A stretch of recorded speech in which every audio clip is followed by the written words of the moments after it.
Welcome to episode 102 of the BCF ORG podcast, The Business of Business. I'm Brian Fisher. In the previous episode, 101, our guest was Nolan Bradbury, discussing business accounting for non-accountants. This podcast series is targeted to business owners and C-suite executives. It reflects my 34 years as a business owner and subsequent years as a business mentor and consultant. It focuses on the various subjects and topics to help you run a successful, profitable business. They're approximately 15 minutes long, so you can listen while commuting. Hopefully, you'll find one or two takeaways to implement per episode. Today's episode discusses hourly wage compensation with Michael Fortinberry. Based out of New York, New York, Michael Fortinberry is the co-founder and COO of Protiv, a trailblazing productivity program transforming project-based incentives. As the driving force behind Protiv, Michael aims to reshape the hourly pay system.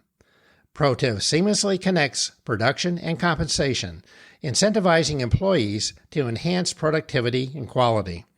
This not only ensures fair compensation, but also significantly reduces labor costs for corporations.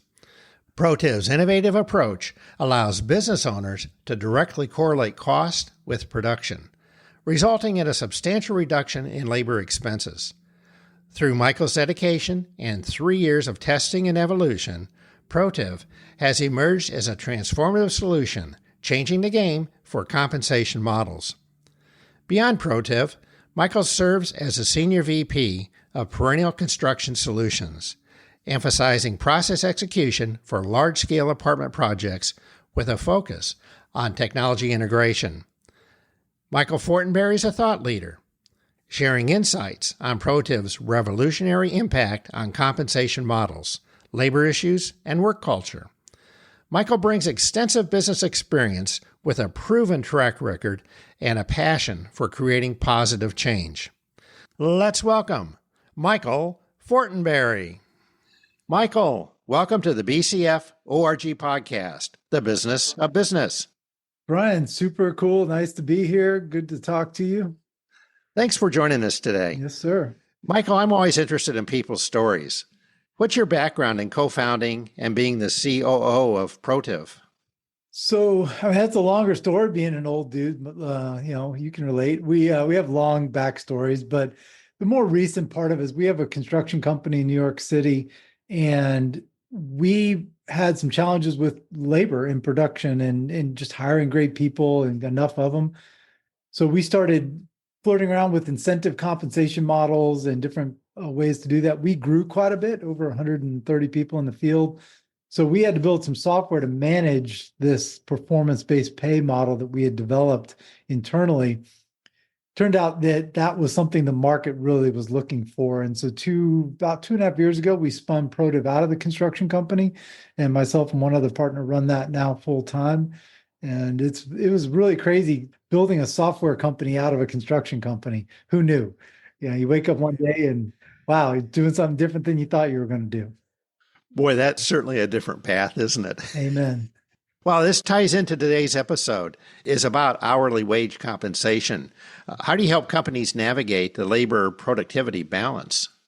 Yeah, our journey was really one of, I need my workers who are paid by the hour to be productive and to do good quality work.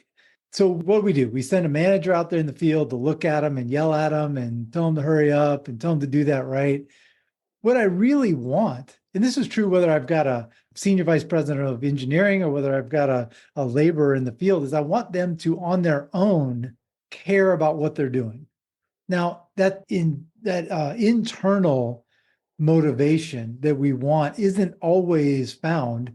And so we create extrinsic instead of intrinsic motivation tools to try and drive people to perform.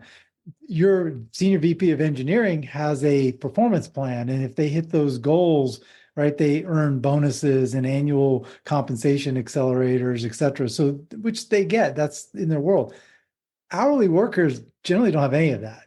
That doesn't exist in the world. Most of them It doesn't matter whether they do a good job or not a good job. They're just being paid by the hour. They don't want to get fired. But other than that, their motivation to care about your business is more limited. So we were trying to solve for that. And we found that there were ways using software that where we could tie KPIs, targets that we had as a company back to variable incentives. And we learned some things along the way.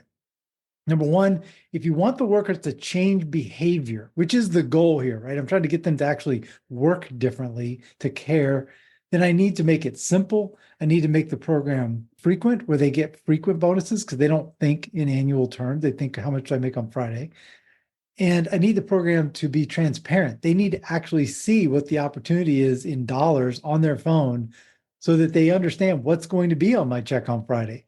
If I work differently, if I behave differently, I hit these targets. And we found that it needs to be part of a company culture around alignment of incentives. We're all in this together. And so if we could build a great company culture around performance pay and some other pieces, then you really have an opportunity to shift the dynamic of what we think is kind of a flawed model of straight hourly pay. Well, that leads into this next question very nicely because many companies are interested in financial and business innovation. But how do you help the actual companies reshape their hourly pay system? So in our world, what we're tying together are your KPIs in a way that the field can understand it. So that reshaping comes in the form of, let's start first by showing the team actively, what is the goal here? We bid this job. We think it's going to take 100 hours to do it.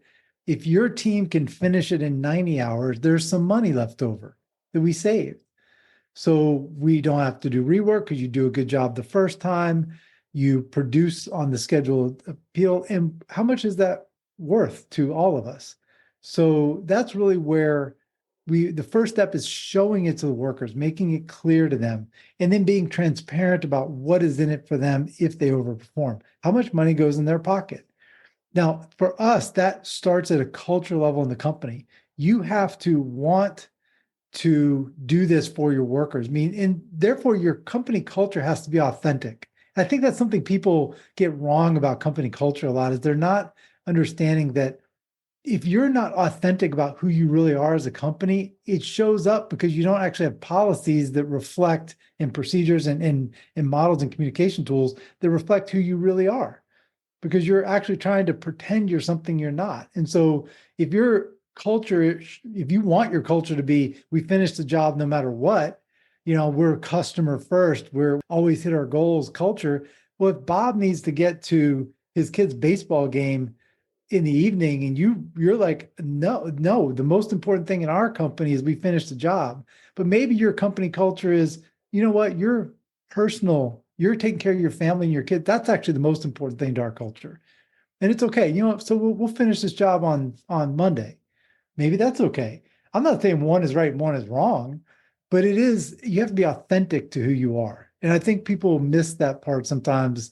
They write down a mission statement or they have an idea about a culture, but then what they manifest in the way that they motivate people or try and incentivize and supervise people, it doesn't play out in real life.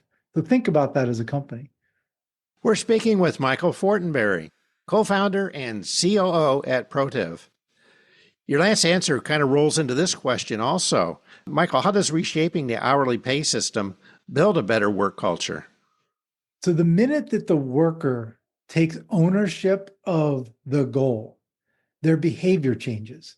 And here's how you're going to know it's going to work, right? Brian, you're going to, because Bob is going to come in your office, right? And he's going to say, Brian, you didn't order those parts that were supposed to be here. And you're going to cost me my bonus now because you don't have your act together. Okay, Bob doesn't do that today, right? Because it's not Bob's money today. And so when you change the dynamic of how they're rewarded in a way that they truly understand, they bring something new to the job called their brain. You know what's funny about hiring somebody? You get a free brain with every back. Like we hire them to do this task. I want you to build this robotic arm, going back to your engineering days, right? Manufacturing. Well, what I really want you to do is figure out how to do it better. I want you to build it, but I want you to come in tomorrow and say, I got an idea. Well, if you're just paying me by the hour, I don't, it doesn't do me any good to come and help you to do this better. I get paid the same. What I really want is someone, whether you're digging a hole in the ground or whether you have bigger strategic objectives, I want your brain to come to work with you. And so we found that the reshaping of that model, financial model for companies, is critical to get people to bring their brain, to bring communication, to bring teamwork, to bring attention to detail. Those parts come from alignment between the company and the workers. And that's a deeply cultural thing. We think that software helps make that connection because we can facilitate how they understand the financial impact of what they do by showing it to them right on their phone. But in the end, it's a culture thing that you internalize that I'm going to have a company aligned to these objectives. I think you're right on point, Michael. People want to do the right thing. The vast majority of people want to do the right thing. They want to do it well. They just need to know what that thing is and what the path and the goal objective is to get it done. Yeah, we all see the workers who, sometimes you get workers who are just intrinsically motivated. Bob is going to do a great job no matter what. It doesn't matter. Bob's your best employee. You know what he's going to do. If you cut Bob's pay, he would still do a great job because it's just who he is. I don't have enough Bobs, right? I need to create more Bobs by creating the extrinsic motivation that they need to get what they want. Sometimes what they want is higher pay. Sometimes it's other things, but that's where we really push to make the right cultural connection and financial connection between you and your workers. Michael, what real-world lessons and results have you seen with businesses that have implemented your recommendations? Our platform was originally developed for the construction industry. That's where we started. We'll be in the manufacturing next year as well. We've got some pilot programs for that going. But in construction across trades, and we're in 14 different trades now, I think, 36 states, Canada. We just sold a company in England now, so I guess we're international now. Our average production lift in the field is 17.9%, just shy of 18%. That's game changing. That's huge. That's a huge shift. And we've got 15,000 jobs through this now. We're kind of past guessing.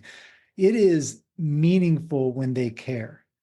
So in real world life, you can get a team to care. It doesn't mean they're going to beat the budget on every job. It doesn't mean they're going to hit every KPI because stuff happens, right? It's life, it's business, it's construction, whatever.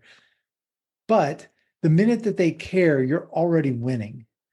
And we've got a client, I not long ago said to us something along the lines of, I swear if I took this program away right now, my entire team would quit. They love it.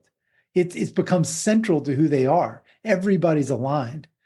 That is a real world example of internalizing alignment with your team to where we all want to be successful. And those people want to come back and work with you again on your next project. And so it all builds. Recruiting and retention, great additional piece for this. It's just it's an evolution of the way we compensate workers. We do it legally compliant because hourly wages have a lot of rules around it. That's a big part of why we use software to do this, not Excel, to stay compliant with the rules. We think we've invented something new here. It's kind of fun, and we're excited to share it with folks. We're speaking with Michael Fortinberry, co-founder and COO at Protiv. Michael, is there anything I've not asked that you'd like to add? I would encourage, I guess, folks out there who are on their own entrepreneurial journey to lean into your company culture. We have been under this journey now for a couple of years, and what we keep learning is that culture is the key to the growth that people are looking for. That and know your numbers. The financial side's its own thing, but know your numbers. But I've structured around that. If your company culture is askew, build it authentically. Focus on your people. Your people here's one. This is a Tom Peters thing. Your people take care of your product. Your product takes care of your customers. So you take care of your people. Right? Everybody says, "Oh, customer first." No, your people first. Right? So focus on your people, communicate well, and make sure it's bidirectional communication, right? So the information can move up and down seamlessly. And focus on their growth. It's a Zig Ziglar thing, right? You help enough other people get what they want, and you can have anything you want. So drive into helping your employees get what they want. and then they will give you what you want. So go deep into that from a culture standpoint, and you'll win. And know your numbers. That's another thing. And answer your phone. Michael, how can people get in contact with you? Speaking of answering the phone. Yeah. Well, email is great because I don't always answer my phone. So Michael at Protiv.com, our website, Protiv, Protiv.com. Happy to share any of this with anyone who's interested in learning more about what we've built. Or just wants to understand more about what we've learned on the company culture side, even if they're not interested in our software. Michael, thank you for joining us today on the BCF ORG podcast, The Business of Business. Thank you, Brian. My sincere thanks to Michael Fortinberry for joining us today. Managing the performance of your company is one of the most important things you do as a leader. This podcast is on YouTube and over 20 podcast directories. In search, type BCF ORG. Be sure to leave a space between BCF and ORG. Now don't forget to like, subscribe, or follow the podcast. If you'd like to reach out to me for business consulting, schedule a speaking engagement, ask questions, make comments, suggest ideas, or potentially be a guest like Michael, please go to bcforg.com. There's a red Contact Us button in the middle of the homepage. A LinkedIn symbol's on the upper right. Click on that if you'd like to see my profile. All the podcasts are available by clicking on the website podcast page in the reference bar. These podcasts will be released the first and third Tuesday each month. In the next episode, 103, our guest will be Lynn DePaul, discussing selling your business. In business, running a successful, profitable business is the ultimate scorecard. You're never done and can always be better. It tends to be more fun than work, frustrating at times, but can be very rewarding. And don't underestimate the value of a business plan and financial planning. From BCF ORG Corp., I'm Brian Fisher, wishing you the best. Thanks.